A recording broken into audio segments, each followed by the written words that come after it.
Hey everyone, welcome to I think maybe the first asynchronous book club where we read books in Chinese because we're learning Chinese, and what better way to learn Chinese than to use it?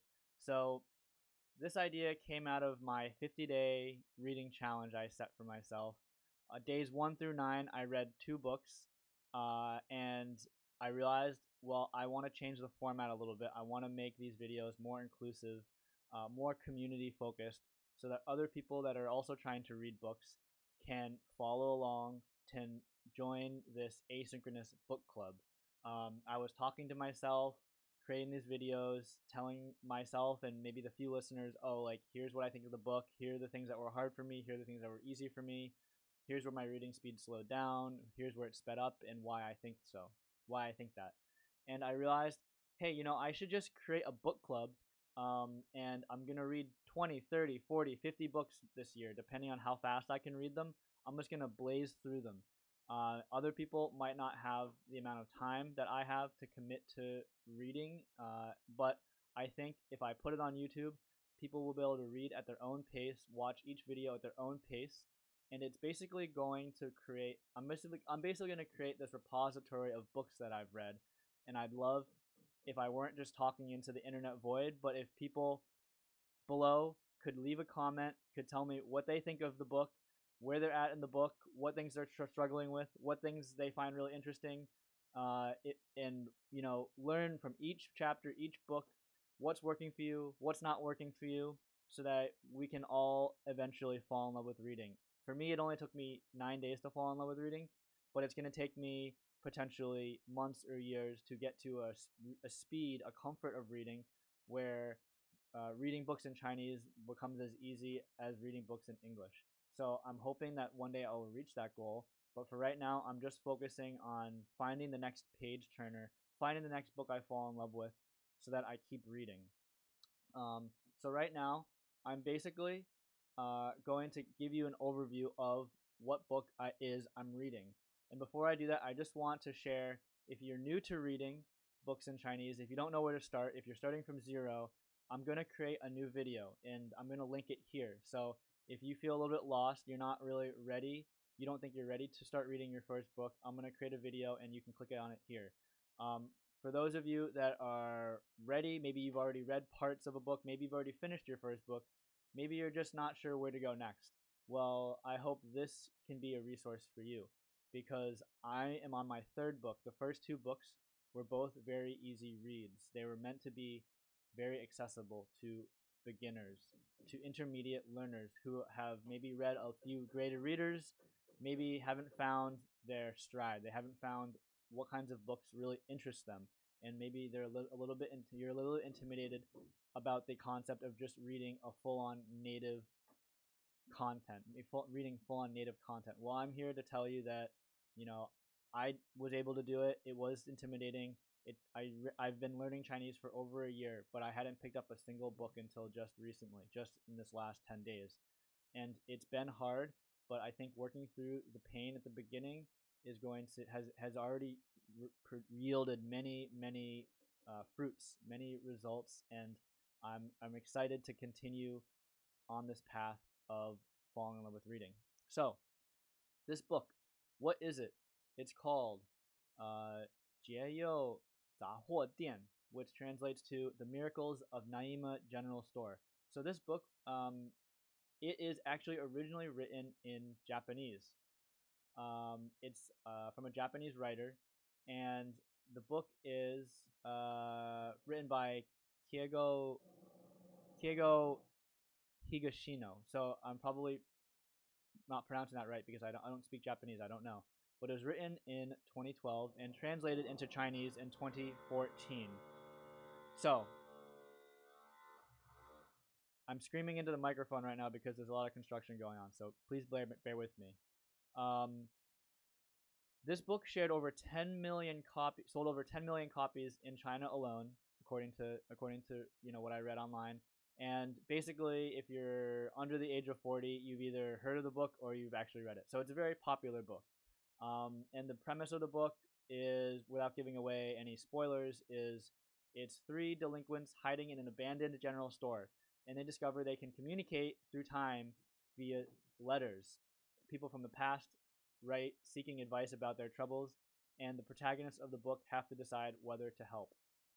So, I want to explain to you why I picked this book for this book club, and it has to do with the fact that my philosophy is it's worth spending an hour, 2 hours, 3 hours picking the right book that you then spend the next week or month or months reading, because it's important to pick a book that's level appropriate, that's not going to get you burnt out or frustrated from reading, but also a book that's going to keep you coming back, a book that you can't wait to read the next chapter, a page turner, more or less. And for each person, that's going to be different. So for me, I picked this book because it has modern conversational Chinese vocabulary that I'll actually use. The letter-based format of the book, it makes it shorter and more digestible chunks, which I think is perfect for building reading stamina. And then thirdly, when I talk to friends here in Taiwan and in China, I will be able to tell them, "Oh, I read this book. Have you read this book?" And I think a lot of people will say, "Yeah, oh yeah, I've heard of that book. What do you think of it?" And so it becomes a conversation starter, a way to connect with friends. Because I think reading can be kind of like isolating. You're doing it on your own. It's a very solitary activity. But then once you read it, or once you get through parts of the book, you can connect with the people in your life.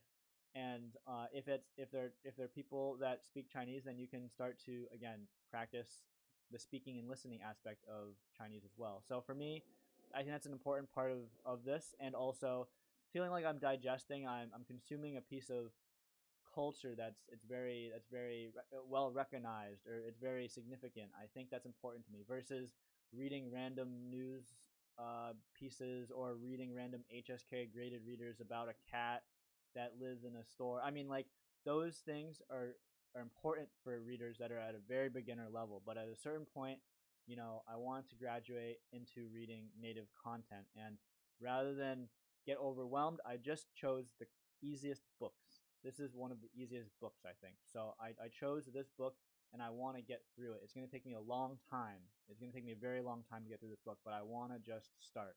So here's how you can follow along. I read about, right now I'm reading at about 70, 80 characters per minute. I started out reading 25 characters per minute 10 days ago on day 1. Now I'm on day 10. I'm reading about 80 characters per minute. So I've more than tripled my speed, which I'm very happy about.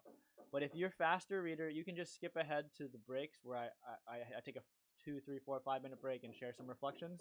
Or if you're a slower reader and you get to that point in the video quicker, you can just pause and then finish your reading, and then come back when you're ready to hear my reflections, and for you to put your comments in the video, YouTube video below, and share what your reflections were. So please,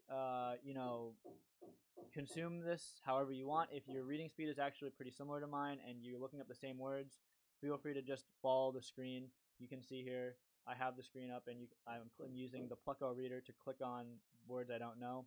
If you want to follow along that way, you're welcome to, but it might be difficult because I'm looking up different words, and you're going to look up, and it might get very distracting. It might be difficult to follow.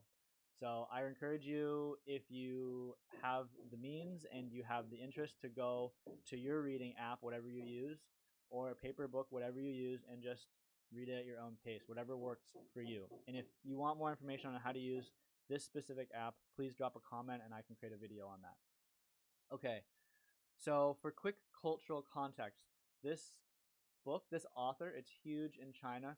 Chinese readers particularly connect with the themes of intergenerational responsibility and the weight of giving advice that could change someone's life.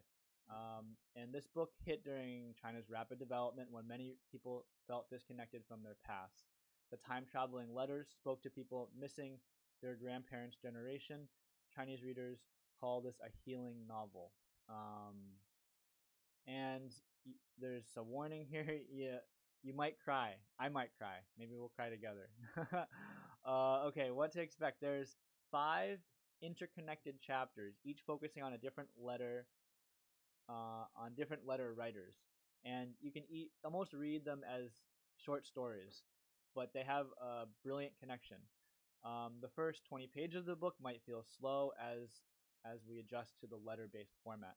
But by page 50, maybe we'll have this feeling we won't want to stop reading, the page turner effect. So I'm going to wait until page 50 to, I'm going to give it a chance, basically. I have no idea if I finish the book, but this is me starting the book, and I'd like you to come along with me on this journey. And the Chinese translation is excellent. It reads like it was originally written in Chinese.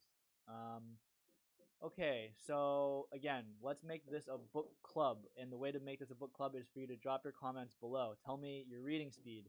Tell me what confused you, what made you laugh.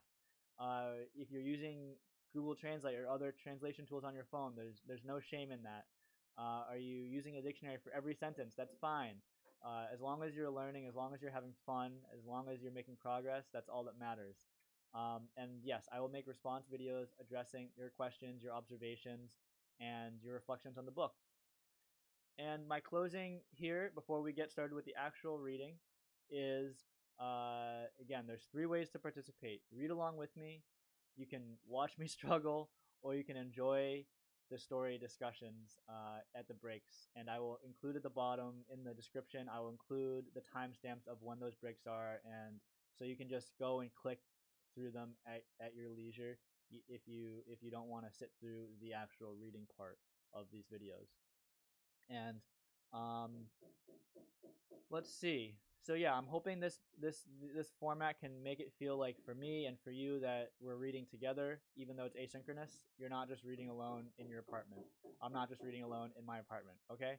And whether you're reading at 30 characters a minute, 130 characters a minute, 200, 300 characters per minute, yeah, just do whatever you need to do to continue reading, to enjoy the book, and without further ado, let's dive in.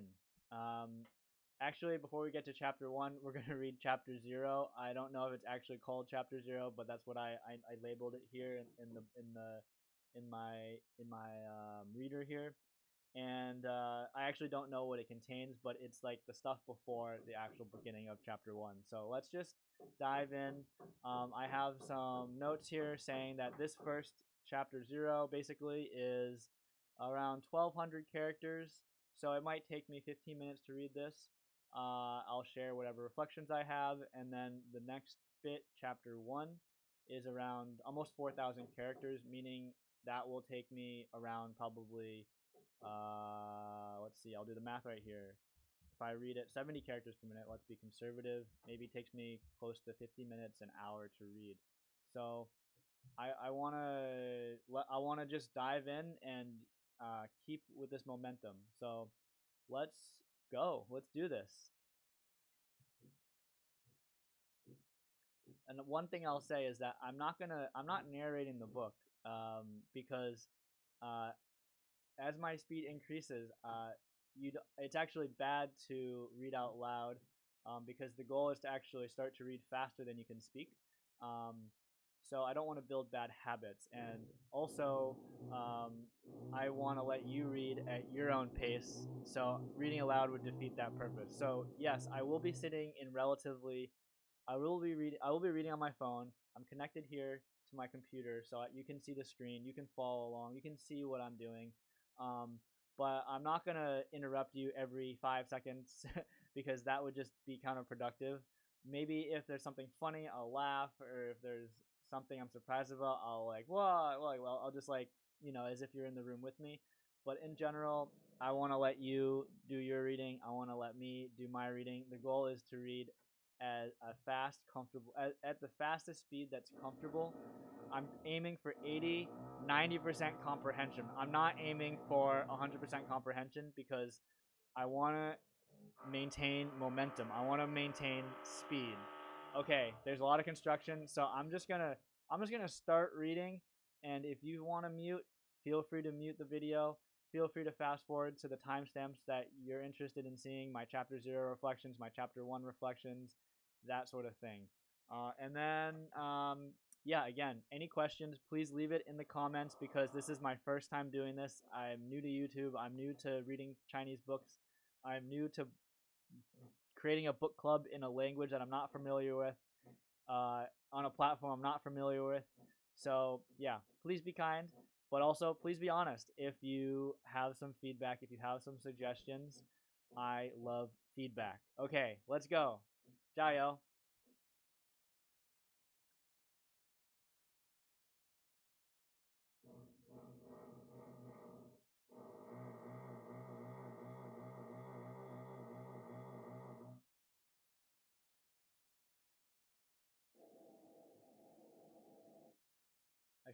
I should mention here that this is the table of contents.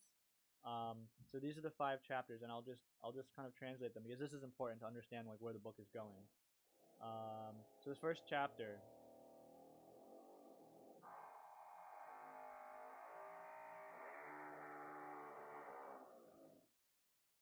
sorry, there's a lot of construction. Um, and I don't know the exact translation of this, but it has to do with a milk box. Um, so replying to a letter put in the milk box, something like that. Second chapter, deep in the night, harmonica. Okay, the harmonica that's deep in the night. And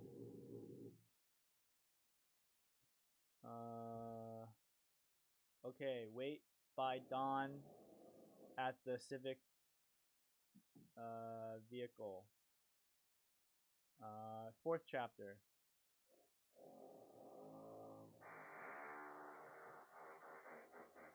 I don't know exactly how that translates, but I actually I don't know. Listen to the hairs of the four that sit praying silently. That's a terrible translation. Um, okay. In the sky, let's pray. So yeah, I actually have no idea what these titles mean exactly, but I'm gonna trust. I'm gonna trust that this book is gonna be great based on all the people that love this book, and yeah, I think it'll be slow at the beginning, but let's just get through chapter 0, get through chapter 1, and then I think by chapter 2 I'll be able to assess, is this book awesome? Do I want to keep reading it, or do I want to give up and find a different book? That's going to be my strategy. Put in the first 20% and then see if it's worth reading the rest, the later 80%. Um, my battery has about 33%, so I think I'll get through chapter 0 in this section, and then I'll have to take a pause and then do chapter 1 after, and I'll try to stitch those videos together for you. Okay, here we go.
Okay, everyone. So, just finished reading this introduction, this guide to the how to read the book, and yeah, just a few things. I haven't verified this, looked this up, but I think that word I was struggling with, 披头士, is like the Beatles, based on the context. That's maybe how you say it in Chinese. And yeah, it gives some historical context for the time and what was happening in the world when this book was written. Um, I my reading speed was 76 characters per minute, which is about 10 characters per minute slower than what I was averaging before, 10 to 20 characters per minute slower. So what that tells me at least is this reading guide is a bit harder than the last book I was reading.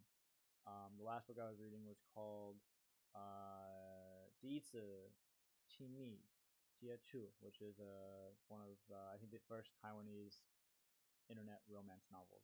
So if you're interested in that, I recommend you go check out that playlist, those videos.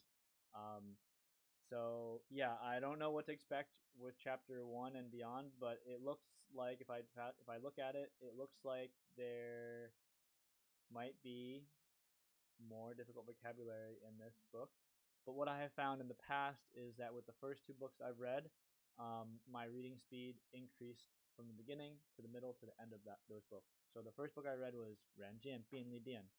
That was my first book. I went from 26 characters per minute at the very slowest at the very beginning to I peaked at near the end of the book I was reading 63 characters per minute. And then this, oh wait, no, 65 characters per minute. And then the second book I mentioned, 第一次亲密接触, I went from reading, I dropped in speed back down to 45, 44, 50, 55 characters per minute. And then I quickly, after the first third of the book, I stabilized at least 60 characters per minute and then went upward to 80, 85. So it's possible here. I've got reset back down to, I've gone back down again, back down 10, 20, 25%, down to 65, 70 characters per minute. But hopefully, after I get used to the book, maybe by the end of the first chapter, I can get back up to 80, maybe hit 90 characters per minute, and then I can keep soaring from there. And why am I emphasizing the characters per minute? The reason is because this is my theory, which is that if readers of Chinese that are learning Chinese are able to streamline their growth, can go from their slowest reading speed, their average reading speed, which is very slow, and go to really fast reading speed as fast as possible, then it removes that information bottleneck, the thing that is limiting me from accessing a lot of content. And if I can get to a high reading speed as fast as possible, then that means for the rest of my life I can enjoy reading at a comfortable. Reading native content will become comfortable, and then it just is like a gift to my future self versus getting stuck at slow reading speeds and then not being able to get through that. Then it's just probably frustration for the rest of my life, and the reality is that most people that live in that space will just give up on reading altogether, and they'll convince themselves reading isn't that important. It was never that important to me. And there's a way of rationalizing the situation to kind of comfort yourself. And I want to avoid that situation. I want to keep progressing, and I want to get to that, not native level, but maybe 80% of native reading speeds as fast as possible. So that's why I'm putting so much emphasis into the speed. If speed is not important to you, you can ignore everything I just said, but I encourage you to at least consider this maybe unconventional perspective and why it might have value. Okay, so yeah, in summary, this intro to the reading guide was important because it kind of sets the scene, explaining like there's gonna be letters, they're gonna be in this milk crate, and then there's like this time traveling perspective that makes it more like science fiction esque, where the letters are basically communicated across time. I think they mentioned 30-year time gap. So I don't know if that's from the past or from the future. Maybe they said it and I didn't understand it, but it's okay. I'll find out as we start reading the book together. Um, I hope that all makes sense. If you have any questions, drop them in the uh, video comments below. And yeah, I think I'm gonna take a short break, charge my laptop, and then we're gonna come back and I'll continue with chapter 1. Okay, thanks everyone. See you. Bye.